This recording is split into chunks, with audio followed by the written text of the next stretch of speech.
শুধু কয়েকটা নাম উচ্চারণ করে যাব। সম্ভবত আমি না করলে এই নামগুলো আর কেউ এখানে উচ্চারণ করবে না। তো সেই নামগুলো উচ্চারণ করে আমার বক্তব্য আমি শেষ করে দেব। প্রথমে যে নামটি আমি উচ্চারণ করতে চাই, তিনি আমাদের গাজী ভাই, মরহুম গাজী ভাই রুহুল আমিন গাজী। তাকে ভুয়া মামলায়, ক্যান্সার আক্রান্ত গাজী ভাইকে ভুয়া মামলায় জেলখানায় রেখে বিনা চিকিৎসায় মৃত্যুর দিকে ঠেলে দেওয়া হয়েছে আমাদের ম্যাডামের মতো। ম্যাডামকে যেমন বিনা চিকিৎসায় ভুয়া মামলায় মৃত্যুর দিকে ঠেলে দেওয়া হয়েছিল। দুর্ভাগ্যের বিষয় হলো আজকে যারা মিডিয়ার স্টলওয়ার্ট এখানে বসে আছেন, তারা কেউ গাজী ভাইয়ের জন্য টু শব্দ উচ্চারণ করেন নাই। এটাই বাস্তবতা।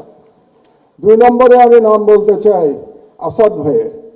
আসাদ ভাইকে আমাদের মধ্যে প্রবীণতম সম্পাদক, তাকে ছাত্রলীগের গুন্ডারা অফিসে ঢুকে গাড়ি ধরে নামিয়ে পুলিশের কাছে তুলে দিয়েছে এবং বছরের পর বছর তিনি জেলে থেকেছেন।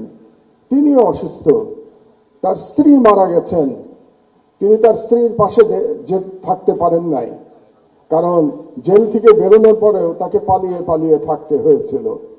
আসাদ ভাইয়ের জন্যে কোনো এলিট সম্পাদক আওয়াজ তোলেন নাই। এটাই বাস্তবতা। বাংলাদেশের সংবাদ মাধ্যমের বাস্তবতা ছিল 16 বছর। আমি নাম বলবো শফিক রহমান ভাইয়ের। শফিক ভাই আমার পাশে বসে আছেন, আমরা পাশাপাশি সেলে জেলে ছিলাম।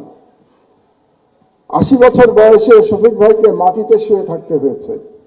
টয়লেটে যেতে পারতেন না, কারণ ওই টয়লেটে কমোড ছিল না। বেশ কিছুদিন শীতের মধ্যে মাটিতে পড়ে থাকতে হয়েছে, উনি উঠতে পারেন নাই।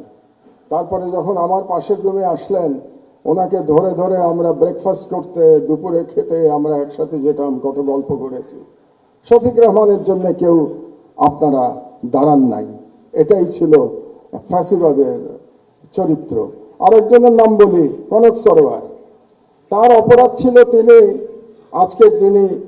আজকে প্রধান ব্যক্তি তারেক রহমান সাহেবের একটা বক্তৃতা তিনি লাইভ চালিয়েছিলেন। এই অপরাধে তাকে 1 বছর প্রায় জেলে থাকতে হয়েছে।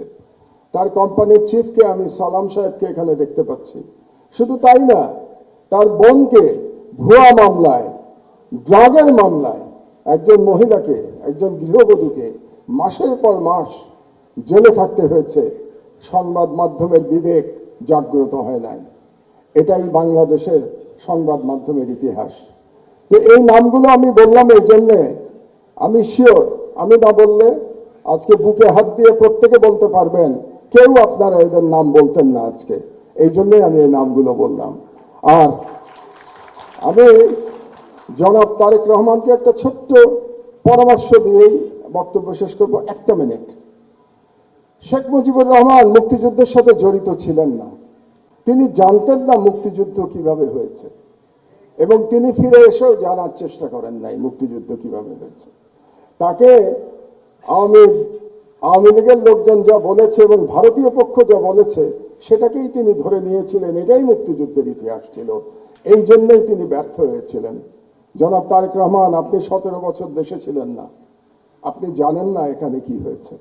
আপনার বিশিষ্ট লোকজন আপনাকে যা বলেছে এটাই আপনি শুনেছেন, এবং এখন যারা মিডিয়ার নতুন বন্ধুরা আপনাকে যেটা বলছে সেটাই আপনি শুনছেন, এবং সেটাই আপনি মনে করছেন এটাই বাংলাদেশের 17 বছরের ইতিহাস।